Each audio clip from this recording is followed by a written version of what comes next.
जय श्री कृष्णा। राधे राधे। गौरी पुत्र गणेश भगवान की जय।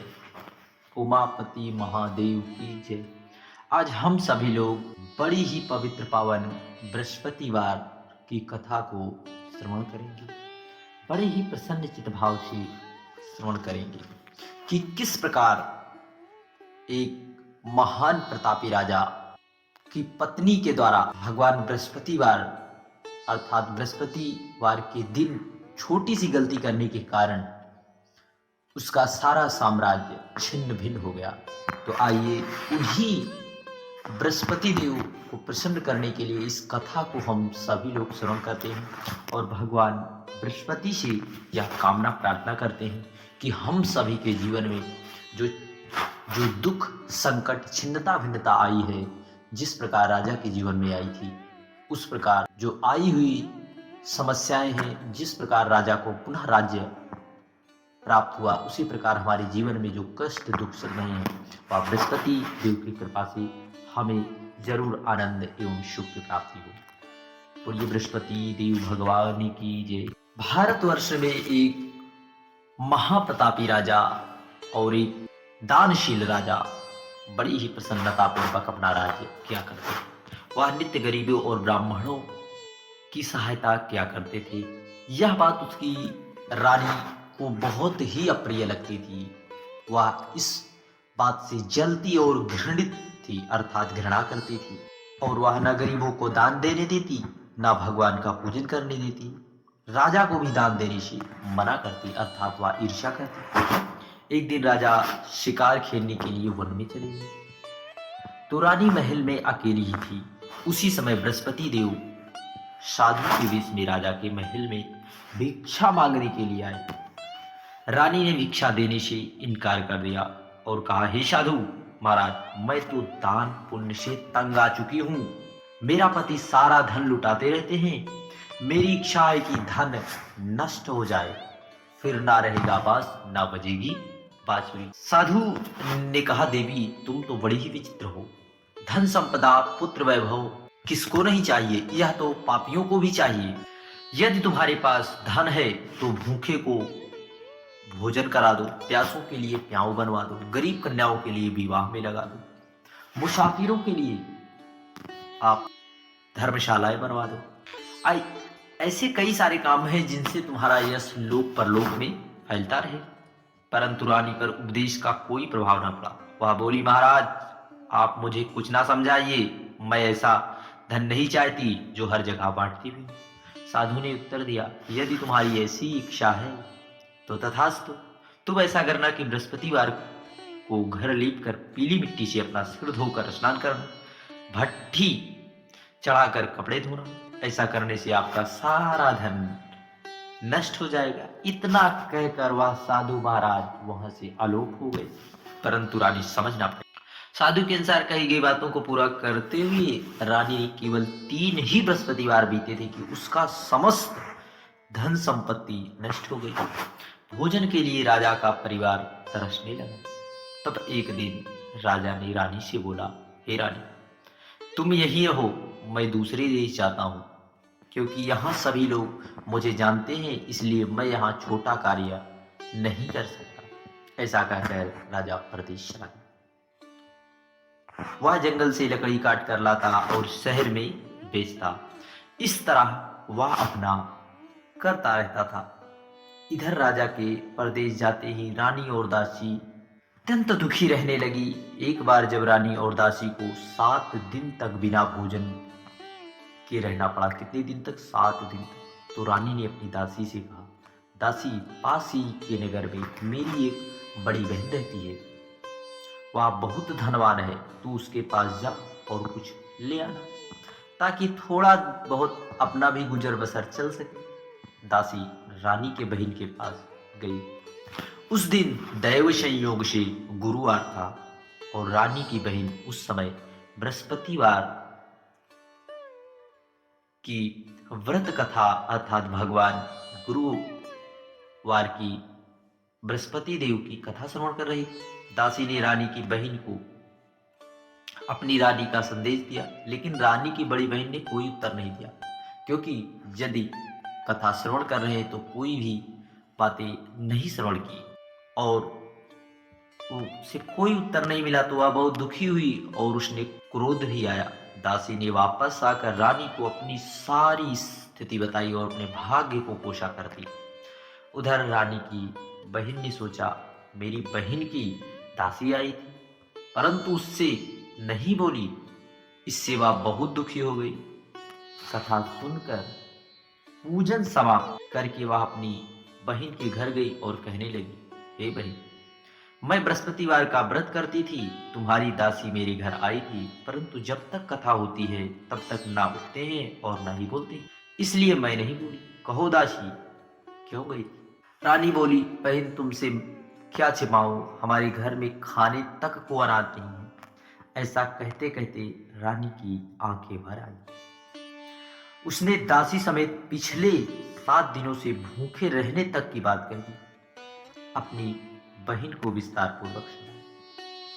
तब रानी की बहन बोली, देखो बहन, भगवान बृहस्पति देव सबकी मनोकामना पूर्ण करते हैं, देखो शायद तुम्हारे घर में अनाज रखा हो। पहले तो रानी को विश्वास ही नहीं हुआ, पर बहन के आग्रह करने पर दासी को अंदर भेजा तो उसने सचमुच अनाज से भरा हुआ एक घड़ा मिला।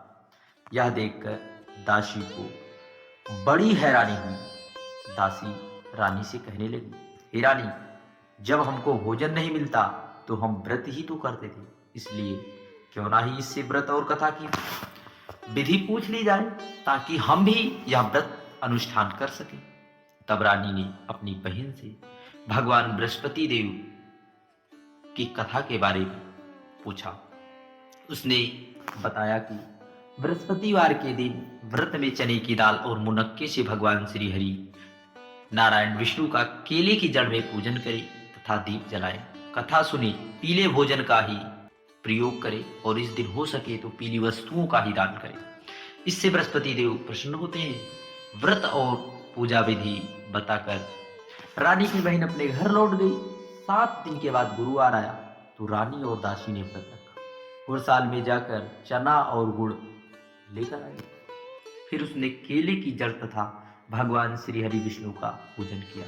अब पीला भोजन कहाँ से आए, इस बात को लेकर भी सब लोग चिंतित थे क्योंकि धन तो था ही नहीं। दोनों बहुत ही दुखी हुए। इसलिए बृहस्पति देव, क्योंकि उन्होंने व्रत रखा था, इसलिए भगवान बृहस्पति देव उनसे प्रसन्न थे। इसलिए वह एक साधारण व्यक्ति का रूप बनाकर 2 थाल में सुंदर पीला भोजन दासी को दिए। दासी भोजन पाकर प्रसन्न हो गई, फिर रानी के साथ मिलकर भोजन किया।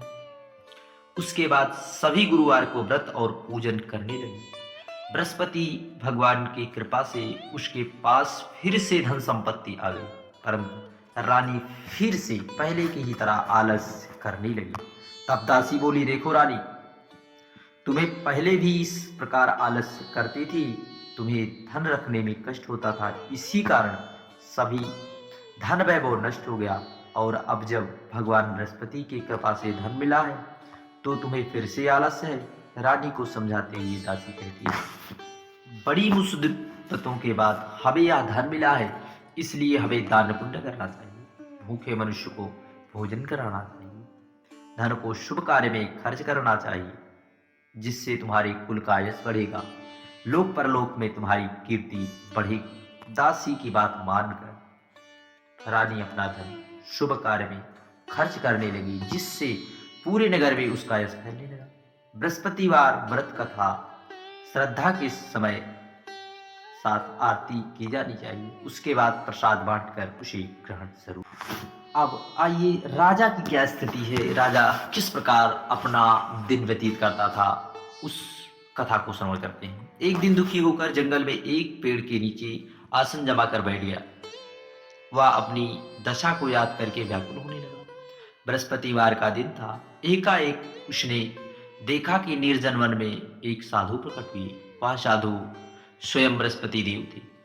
लकड़हारे के सामने आकर बोली, इस सुनसान जंगल में तू चिंता मग्न क्यों बैठा है? लकड़हारे ने हाथ जोड़कर प्रणाम किया और उत्तर दिया, महात्मा जी, आप सब कुछ जानते हैं, मैं क्या कहूँ? यह कहकर रोने लगा। साधु को अपनी आत्मकथा सुनाई। महाराज ने कहा, तुम्हारी स्त्री ने बृहस्पतिवार के दिन बृहस्पति भगवान का अनादर किया था, जिसके कारण रुष्ट होकर उन्होंने तुम्हारी यह दशा। अब तू चिंता मत कर, मेरे कहने से चलो, तुम्हारे सब कष्ट दूर हो जाएंगे और भगवान पहले से ही अधिक संपत्ति देंगे। तुम बृहस्पतिवार के दिन कथा किया करो, 2 पैसे के चने मुनक्के लाकर उसका प्रसाद बनाओ और शुद्ध जल से लोटे में शक्कर मिलाकर अमृत तैयार करो। कथा के पश्चात प्रेमियों में अमृत व प्रसाद बांटकर आप भी ग्रहण करो।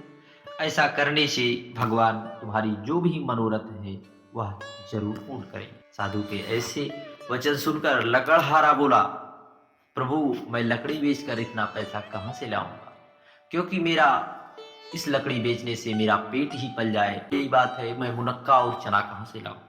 तब साधु हरि भगवान बृहस्पति ने कहा, आप आज व्यापार तो करने जाओ। वह लकड़हारा, जिससे भोजन के उपरांत कुछ बचा सको। मैंने रात्रि में अपनी स्त्री को व्याकुल देखा, मेरे पास कुछ भी नहीं जिससे मैं उसकी खबर ले सकूं। साधु ने कहा, हे लकड़हारे, तुम किसी की चिंता मत करो। बृहस्पतिवार के दिन तुम रोजाना की तरह लकड़ी लेकर शहर को जाओ, तुमको रोज से दुगना धन प्राप्त होगा। ठीक उसी प्रकार भगवान बृहस्पति देव के बताए मार्ग पर राजा ने शहर की तरफ लकड़ी लेकर गया और वास्तव में भगवान की कृपा से उस दिन उसे 2 गुना धन प्राप्त हुआ। राजा ने चना गुड़ आदि लाकर गुरुवार का व्रत किया। उस दिन से उसके सभी क्लेश दूर हो गए। जब गुरुवार का दिन आया तो बृहस्पतिवार का व्रत करना भूल गए। इस कारण भगवान बृहस्पति देव नाराज हो गए। उस दिन उस नगर के राजा ने विशाल यज्ञ का आयोजन किया तथा शहर में यह घोषणा करा दी कि कोई भी मनुष्य अपने घर में भोजन ना बनावे, ना आग जलावे, समस्त जनता मेरे यहाँ भोजन करने आवे। इस आज्ञा को जो ना माने उसे फांसी की सजा दी जाए। इस तरह की घोषणा संपूर्ण नगर में करवा दी गई। राजा की आज्ञा अनुसार शहर के सभी लोग भोजन करने आए, लेकिन लकड़हारा कुछ देर से पहुंचा, इसलिए राजा उसको अपने साथ घर ले गए और लेकर भोजन करा रहे थे तो रानी की दृष्टि उस खूंटी पर टंगी हुई हार पर पड़ी। वह वहां दिखाई ना दी। रानी ने निश्चय किया कि मेरा हार इस मनुष्य ने ही चुरा लिया। उसी समय सिपाहियों को बुलाकर उसे कारागार में डलवा दिया। जब लकड़हारा कारागार में पड़ा रहा, बहुत दुखी होकर विचार करने लगा, ना जाने कौन से जन्म के कारण मुझे यह दुख सहना पड़ रहा है। उसी समय साधु को याद करते लगा जो जंगल में मिले थे। उसी समय तत्काल बृहस्पति देव साधु के स्वरूप में प्रकट हो गए और उसकी दशा को देखकर कहने लगे, अरे मूर्ख, तुमने बृहस्पतिवार की कथा नहीं करी, इस कारण तुम्हें दुख प्राप्त हुआ। अब चिंता मत कर। बृहस्पतिवार के दिन कारागार के दरवाजे पर 4 पैसे पड़े मिलेंगे, उसी से तू बृहस्पति देव की पूजा करना, तेरे सभी कष्ट दूर। बृहस्पतिवार के दिन उसे 4 पैसे मिले। लकड़हारे ने कथा कही। उसी रात्रि को बृहस्पति देव ने उस नगर के राजा को स्वप्न में कहा, हे राजा, तुमने जिस आदमी को कारागार में बंद खड़ा कर रखा है वह निर्दोष है। वह राजा उसे छोड़ दे। रानी का हार उसी खूंटी पर लटका। अगर तू ऐसा नहीं करेगा तो मैं तेरे राज्य को नष्ट कर दूंगा। इस तरह रात्रि के स्वप्न को देखकर प्रातःकाल ही उठा और खूंटी पर हार लटका देकर लकड़हारे को बुलाया और क्षमा याचना तथा लकड़हारे को योग्य सुंदर वस्त्र आभूषण देकर विदा कर दिया। बृहस्पति देव की आज्ञा से लकड़हारा अपने नगर को चल गया। जय श्री कृष्णा। राधे।